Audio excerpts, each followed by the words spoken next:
Okay, Ji, welcome back. And we're going to resume from the same point where we left in the last session. Let me just share the slides with you. And if there is any question or query from your side, you are free to ask.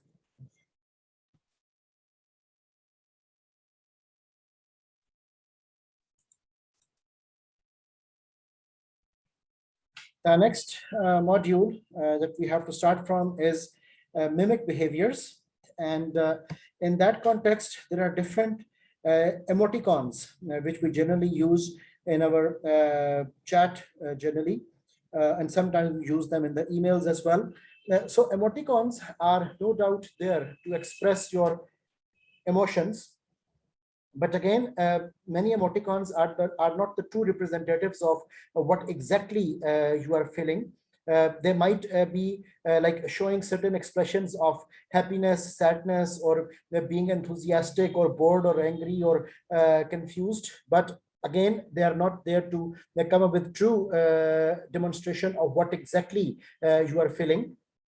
So there are different expressions which are much more detailed and much more elaborated in their context. For example, when we say angry, it is not just the word angry. It can be grumpy, frustrated, annoyed, defensive. It can be, when you say sad, it does not mean it's only sad. It can be disappointed. It can be mournful. It can be paralyzed. It can be tearful. Likewise anxious, hurt, embarrassed, happy. इन सब के बहुत से connotations हैं, बहुत से related expressions हैं जो कि further elaborate कर पाएंगे कि what exactly we are feeling. और जब तक हम अपनी feelings को in true sense communicate नहीं कर पाएंगे तब तक obviously the other person would not be able to comprehend कि हम किस कैफियत से वो गुजर रहे हैं. Likewise, your author says that state your emotions. आप स्टेट योर इमोशंस में एक एग्जांपल मैं आपके साथ शेयर करता हूं. फॉर एग्जांपल, अगर हम एक सेंटेंस लिखें कि the intro of the commercial needs to be readen, I am sure that's the client's doing and you will handle it, warm regards. ठीक है, ये एक एक्सप्रेशन है. अब इसी बात को एक और अंदाज से एलैबोरेट करते हैं. I am very happy with your work so far. I think the intro could be improved, though would you mind giving it another shot? ठीक है. अब ये दोनों के जो तासुरात हैं एक्सप्रेशंस में, इन जुमलों के जो मायने हमारे सामने आ रहे हैं उसमें बहुत ज्यादा फर्क है. The sentence written in red is obviously इसमें इंस्ट्रक्शनल एस्पेक्ट ज्यादा है और ये बड़ा स्ट्रेट फॉरवर्ड और सख्त अल्फाज के साथ है. जबकि the sentence I have written in green is like a more humble context, a more concerned way, a more empathetic expression. Okay, तो अगेन ये बार बार एग्जांपल्स के साथ वाज़ा करने का मेन मकसद ये है कि हमें अंदाजा हो जाए कि अल्फाज का चुनाव और expression of writing and expression of saying वो क्या जादू कर सकते हैं. So state your emotions में your author says we tend to be overly focused on ourselves and fail to imply account for other people's perspective. Okay, तो ये चीज हमें इस बात का ख्याल रखना चाहिए. And secondly, we should be increasing message clarity and building trust for effective communication. Okay, ताल्लुक कायम करना वो बहुत जरूरी है, राब्ता उस्तवार करना बहुत जरूरी है, अगले शख्स के कॉन्टेक्स्ट में सोचना बहुत जरूरी है. अदरवाइज बात तो हो जाएगी लेकिन उस बात का असर कितना होगा, उसके लॉन्ग टर्म इफेक्ट्स क्या होंगे, कम्युनिकेशन इफेक्टिवनेस कितनी होगी, अगले के जहन में जज्बात क्या नमूदार होंगे, ये सब चीजें जो हैं बहुत ज्यादा मैटर करती हैं. Another topic which your book is talking about is related to running powerful meetings. अभी हमने कुछ डिस्कशन की related to the expression of writing and emails. अब हम मीटिंग्स के ऊपर आ रहे हैं. और मीटिंग्स आप सब ने अपने अपने हवाले से अपने अपने ऑर्गेनाइजेशंस के अंदर एक्सपीरियंस की होंगी कि very few meetings are actually fruitful. Otherwise generally मैं उसको मजाक में एक नाम दिया करता हूं कि they are only the nugget meetings. Okay, because generally in our meetings nuggets are served.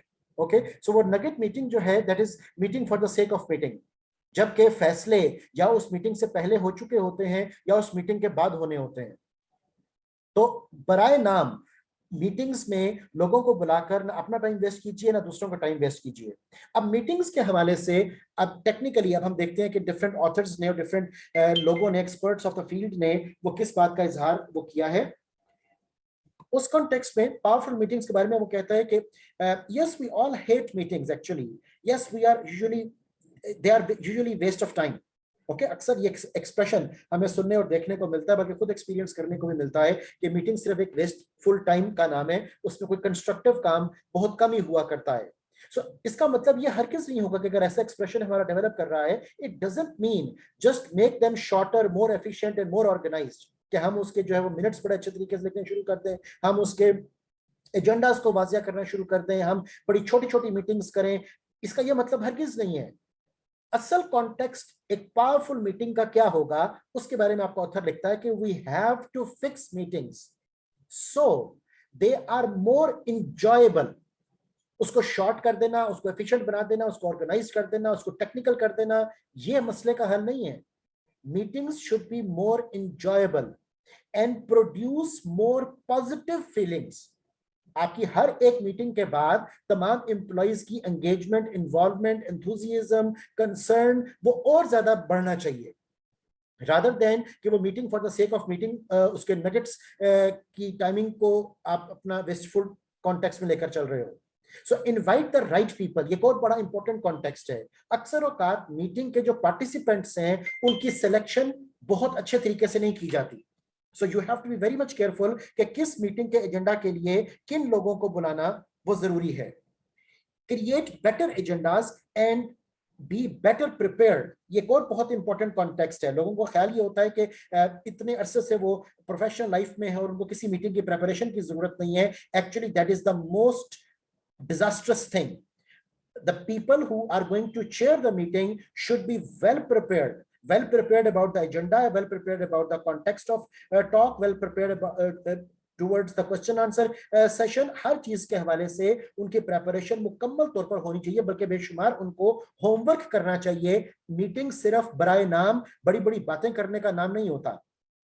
Meeting के अंदर सिर्फ एक दूसरे को डांट नहीं पिलानी होती। मीटिंग के अंदर सिर्फ आपने जज्बाती गुफ्तगू नहीं करनी होती। It has to be something constructive, positive, enjoyable, enthusiastic, and there to be creating more positive feelings. Okay, ये तमाम वो चीजें हैं जिसके ऊपर हमें टेक्निकल ग्राउंड्स के ऊपर फोकस वो करना पड़ेगा। इसी तरह पावरफुल मीटिंग्स के कॉन्टेक्स्ट में आपका ऑथर लिखता है कि two important emotional intelligence competencies are required एक मीटिंग के अंदर particularly. One is the empathy and other is the emotional management, emotional self management.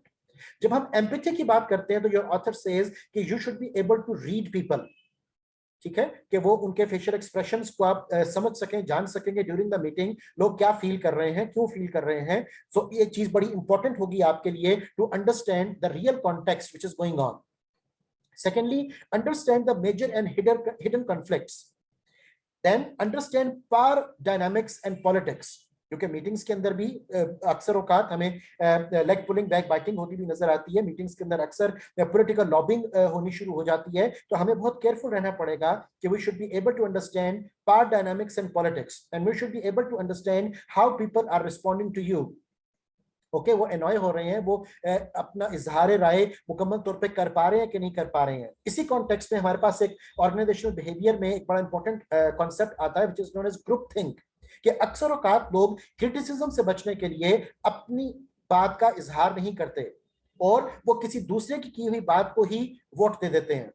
सो ये चीज बड़ी इंपॉर्टेंट है कि हम ग्रुप थिंक के फिनोमेना को भी अंडरस्टैंड करें और समझें कि why the people are indulging into group think और हम ग्रुप थिंक को अवॉइड जो है वो कैसे कर सकते हैं। उसके लिए नो डाउट हमारे पास डिसीजन मेकिंग की और भी बहुत सी टेक्निक्स मौजूद हैं। डेल्फी टेक्निक है, अदर टेक्निक्स वी हैव कि जिसके जरिए हम ग्रुप थिंक के फिनोमेना को कम से कम वो कर सकते हैं। It can be even nominal group technique, बहुत सी टेक्निक्स हमारे पास हैं जिससे कि ग्रुप थिंक फिनोमेना को ओवरकम वो किया जा सकता है। Likewise, emotional self-management की हमें जरूरत होगी। It says that look at the dependent folks in your meetings. They may admire you, but would manipulate you as well. So अक्सर औकात मीटिंग के अंदर कुछ यस बॉस किस्म के लोग भी होते हैं जो कि सिर्फ वहां पर होते हैं आपकी तारीफों के पुल बांधने के लिए और आपको असल एजेंडा से हटाने के लिए, तो आपको इस बारे में केयरफुल रहना है कि who are there just to say yes. Number 2, strong emotions set the tone for the entire group. Number 3, balance positive and negative emotions separately and get things done and don't try to do multitasking. ठीक है, focus बात करें, focused अपने context को पेश करें और लोगों की बहस को भी फोकस्ड ही लेकर चलें. अक्सर औकात आपने मीटिंग्स में देखा होगा कि असल एजेंडा क्या था और मीटिंग के इख्तिताम तक बात कहां से कहां पहुंच चुकी है. सो आपको बड़ा केयरफुल और क्लियर रहना पड़ेगा कि आप तमाम लोगों को एक पैटर्न पर, एक थॉट पर वो लेकर चल सके, so that constructive outcomes with positive feelings, with optimism, with flexibility आपको मिल सके. So in the end, it's your job to make people leave your meeting with feeling good about proceedings, their contribution, and you as a leader. Right? क्योंकि meeting के बाद में अगर बहुत सी conspiracies शुरू हो गई हैं, मीटिंग के बाद अगर बहुत से लोग नेगेटिव इमोशंस लेकर वहां से जा रहे हैं, तो ये चीज ऑब्वियसली आपका फेलियर वो होगी. इसी तरह अनदर इंपॉर्टेंट कॉन्टेक्स्ट जिसमें आपके ऑथर्स बात करते हैं, that is talking about giving difficult feedback. आप गिविंग डिफिकल्ट फीडबैक में आपका ऑथर लिखता है कि developmental feedback is one of the concerns that we have. Powerful high impact feedback conversations share the following elements. अब उन एलिमेंट्स को हम देखते हैं. वो डेवलपमेंटल फीडबैक चाहे आपके एनुअल अप्रेजल से रिलेटेड हो या किसी और कॉन्टेक्स्ट में आप अपनी इजहार राय पेश कर रहे हो. So you have to be understanding, number 1, that an intention to help employee grow rather than to show him he was wrong. तो इसमें भी बड़ा अहम किरदार इस बात का होगा कि आपकी इंटेंशन उस फीडबैक की क्या है. आप लोगों को सपोर्ट और प्रमोट करना चाह रहे हो कि आप वहां पर criticism for the sake of criticism के लिए मौजूद हो. ठीक है, आप उनको गलत साबित करना चाहते हो, आप उनको लेट डाउन करना चाहते हो, आप उनको इंफीरियरिटी कॉम्प्लेक्स में लेके जाना चाहते हो कि आप वाकई चाहते हो कि they are part and parcel of your organisation and you want to support them. तो ये चीज बड़ी अहम होगी कि आपका जो फीडबैक है वो डेवलपमेंटल कॉन्टेक्स्ट में हो. इसी तरह the feedback should increase not drain the employees motivation and resources for change. Okay, तो अब आपकी कोशिश क्या होनी चाहिए कि आपका जो फीडबैक है that should be constructive, that should be positive.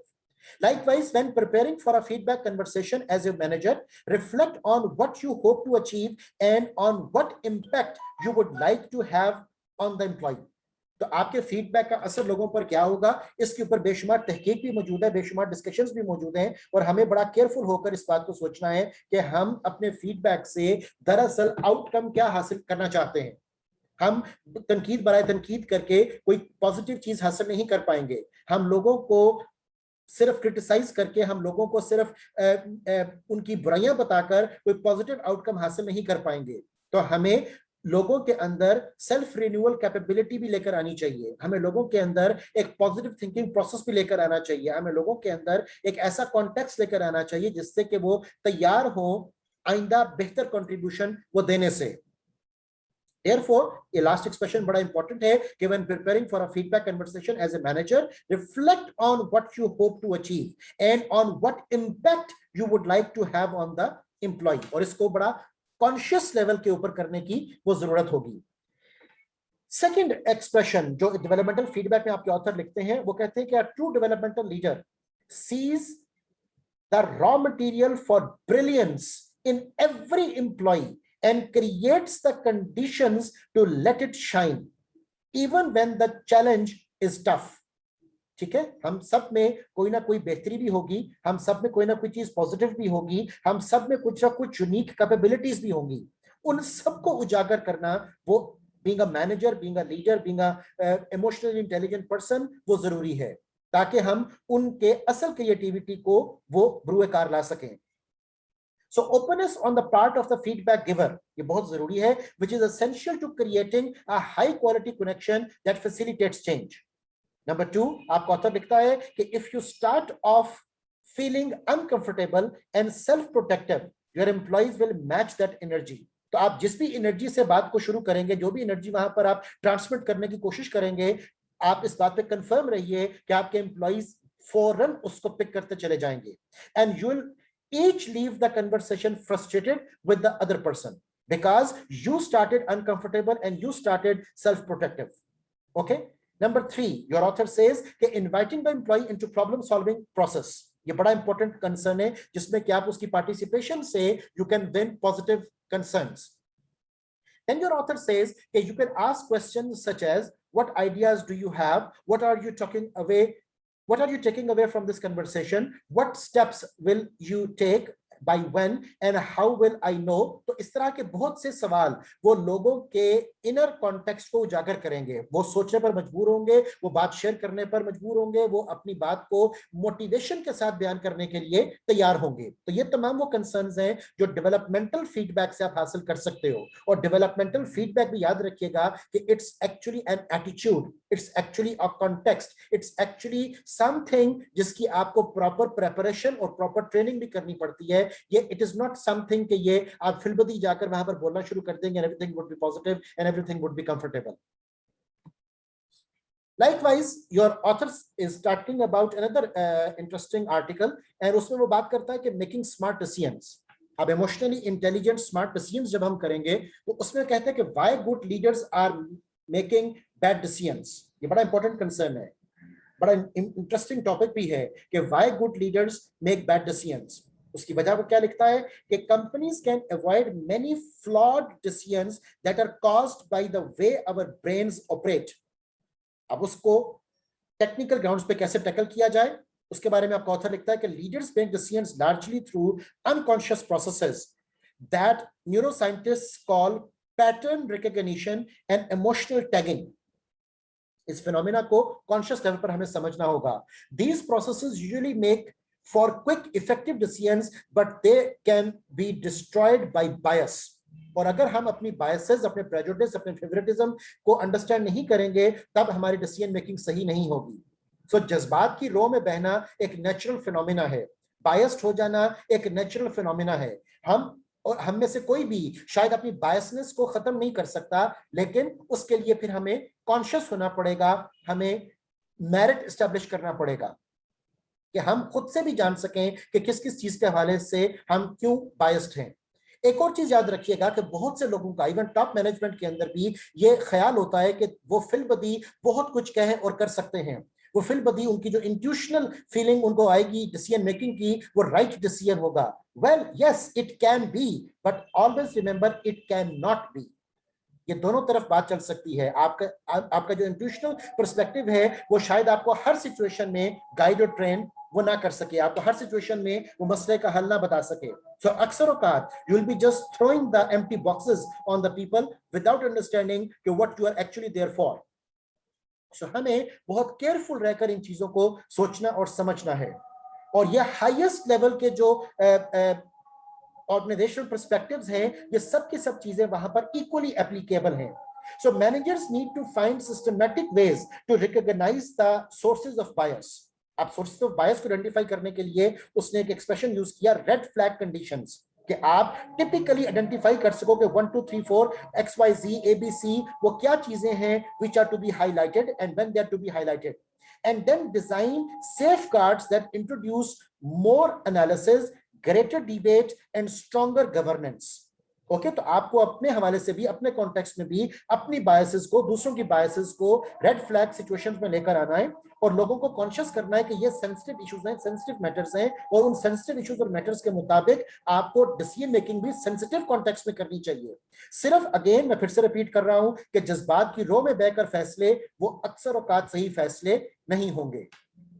उसके बाद फिर हम बहुत सी जस्टिफिकेशंस देते रहते हैं कि हमने ये फैसला क्यों किया. Likewise, why good leaders make bad decisions, उसके बारे में लिखता है कि the authors identify 3 of these red flag conditions as presence of. अब वो red flag conditions में वो क्या चीज आइडेंटिफाई कर रहा है? Number 1, inappropriate self interest. Inappropriate self interest का मतलब है कि which according to research can bias even well intentioned professionals such as doctors and auditors. कि उस चीज में आपका सेल्फ इंटरेस्ट क्या था और क्या नहीं था, उसकी बेसिस के ऊपर फैसले, उसकी बेसिस के ऊपर इंटरप्रिटेशंस, उसकी बेसिस पर इन्फ्रेंसेस वो आप जनरेट कर रहे होते हो. Number 2, distorting attachments to people, places and things.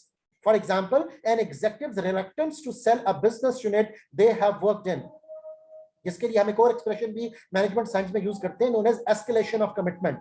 कि बाज़ औक़ात आपको नोइंगली पता चल रहा है कि आपका ये फैसला गलत है या आपका ये इन्वेस्टमेंट गलत थी या आपके इस इकदाम से नतीजे ठीक नहीं निकल रहे, लेकिन फिर भी लोग इंटेंशनली उस चीज को करते चले जाते हैं because they have got certain associations, attachments, affiliations, concerns with those people, places और थिंग्स। अब इस बारे में हमें बड़ा केयरफुल सोचना पड़ेगा कि क्या वो सिर्फ हमारी अपनी जज्बाती वाबस्तगी है कि क्या उसके पीछे वाकई कोई रैशनैलिटी भी मौजूद है या नहीं। इसी तरह misleading memories which may seem relevant and comparable to the current situation but lead our thinking down the wrong path by obscuring important differentiating factors। अब ये एक और बड़ा इंपॉर्टेंट फैक्टर है कि हम क्या चीजों को आपस में रिलेट कर पा रहे हैं, कंपेरेबल बना रहे हैं कि नहीं बना रहे हैं। और अक्सर औकात उस कंपैरिजन के अंदर हम मिसलीडिंग मेमोरीज की वजह से गलत फैसले वो कर बैठते हैं। माजी के धुंधलकों से बहुत सी ऐसी बातें हम तक पहुंचती हैं कि जो शायद हमारे डिसीजन मेकिंग को, हमारे जज्बात को वो डिस्टॉर्ट कर दें। तो हमें बड़ा केयरफुल रहना पड़ेगा कि जब कभी भी हम कोई फैसला कर रहे हैं, उस फैसले की रैशनैलिटी, उस फैसले का जो ग्राउंड है, उस फैसले को करने के लिए जो मेरिट है, वो क्या अप्रोप्रिएटली एस्टैब्लिश्ड है या अप्रोप्रिएटली एस्टैब्लिश्ड नहीं है। लाइकवाइज मेकिंग स्मार्ट डिसीजंस के लिए आपके ऑथर लिखते हैं आइडिया इन प्रैक्टिस के अंदर कि आइडेंटिफाई रेड फ्लैग्स, और उन रेड फ्लैग्स में वो कहते हैं कि red flags are useful only if they can be spotted before a decision is made. तो आपको पहले से इस बात का इदराक हो कि आप कौन सा फैसला क्यों कर रहे हो और उसके बैकएंड के ऊपर आपकी बायसेस, आपके ह्यूरिस्टिक्स, जिसको हम जजमेंटल शॉर्टकट्स कहते हैं, वो क्या हैं। So lay out the range of options, list the main decision makers and choose one decision maker to focus on. एक वक्त में एक से बात करें, उसकी बात को तवज्जो से सुने, उसकी बात को एनालाइज करें, उसके बाद दूसरों के सामने एजेंडा को रखें, फिर आप वहां से पॉइंट्स अपने गैदर करें। So gradually and proper format के साथ, प्रॉपर रैशनैलिटी के साथ the things should be progressing. Otherwise वो sensitive areas are going to distort our imagination as well as the decision making. उसके हवाले से वो कहते हैं कि जब आपने अपने रेड फ्लैग्स को आइडेंटिफाई करना है in the conversations, in the decision making, check for inappropriate self interest and distorting attachments, check for misleading memories, repeat the analysis with the next most influential person and review the list of red flags you have identified for bias। Okay, तो आपको again conscious रहना है और consciously चीजों को लेकर चलना है सो दैट आप विजिलेंट डिसीजन मेकिंग वो कर सकें। Another important discussion is basically conducted by Alison Woodbrooks. This is very interesting topic, which is talking about an emotional strategy for negotiations. ये बहुत डिटेल्ड इसके अंदर एक डिबेट हमारे पास मौजूद है जो अभी हम गो थ्रू करेंगे। And I have also arranged a clip for you from the Alison Woodbrooks, which I'll be showing you। और उसमें हम इमोशनल स्ट्रेटजी फॉर नेगोशिएशंस के ऊपर एक बड़ी कंप्रीहेंसिव डिटेल और कंप्रीहेंसिव टॉक वो अभी विटनेस करते हैं। So for that matter stay tuned.